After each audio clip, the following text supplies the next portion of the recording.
been reduced to a magnificent 5. Shannon Miller hasn't done anything except touched an apparatus. J.C. Phelps is 18th. Dominique Moceanu is 12th. Dominique Dawes is 10th. Amy Chow is the highest-ranking gold medalist from Atlanta. This was the one apparatus that Mark Young was very fearful of, and that's basically based on Amy's history on the balance beam. She's had many falls, including this year, the American Cup Series. Big skill coming up for Amy. This is fantastic. One of the hardest skills on the balance beam. Unreal. And you know, her coach, Mark Young, has been the most outspoken and critical person about the change in the selection procedures and giving all the power to basically Bella Karolyi. Each one of the coaches, each one of the athletes had to sign an agreement stating that they reviewed, understood, and agreed with the selection procedures. He said he signed his, he just crossed out agreed. And that process is a 4-person committee led by Bella Karolyi to select the 6 members of the Olympic team after the Olympic trials. No matter where you place in this event or in the trials, you are guaranteed nothing except consideration. This routine absolutely needs to be considered. Coming up, one of the most difficult dismounts. Triple twist.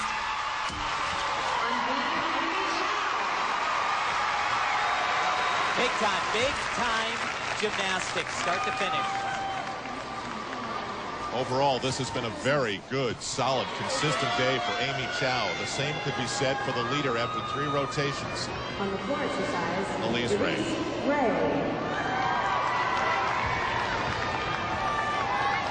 Saw her a few years ago, and quite frankly, I wasn't all that impressed. But every time you see her, looks a little bit more refined, and she is truly world class.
puts a smile on my face. This is what floor exercise is all about, the blend of tumbling and the dance, and she has it. How about using the spring in the floor? This is gymnastics. Do something really big and make it look like you're flying, make it look beautiful, make it look easy. It's great. Elise Ray remains in the lead with a 9.75. Right behind her in second place is Amy Chow with a 9.65. So that's why they're pretty happy about things. Meanwhile, we've been waiting. So far, all Shannon Miller has done is gone around and touched three apparatus. Finally, on the uneven bars, we're going to see what she's got. Why exactly did she go through the formality of doing that? It's a rule that if you've got to stay in the entire competition, you got to touch each piece of apparatus. And this is all gamesmanship. It's all about strategy. It's all about only putting Shannon Miller out there when she's going to look not good, but great. The last time Shannon competed this exercise was at an international competition a month ago. She fell. She knows she needs to hit.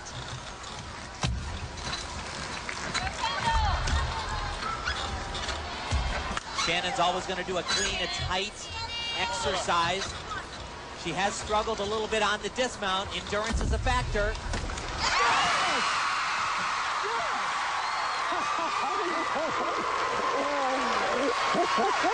Well, she's still in good form, but obviously she's not going to finish in the top 12 here. How does she keep her Olympic dream going? Well, she has to petition. And what that means for her, believe it or not, even with all the medals this young lady has, she's got to go to Bella Caroli's ranch in Texas before the Olympic trials and prove readiness, go through an exact competition. And she has to perform all 4 events. But this is what's so amazing about Shannon Miller. She shouldn't have been able to stick that landing. It was just a little too low, a little too under-rotated, but somehow she's able to pull things out. It's amazing. Shannon Miller with a hairline fracture in her leg, very similar to the injury that Kristen Maloney won her national championship on last year. Dominique Moceanu, like Maloney, still to come as day 1 of the 2000 U.S. Gymnastics Championships draws to a close.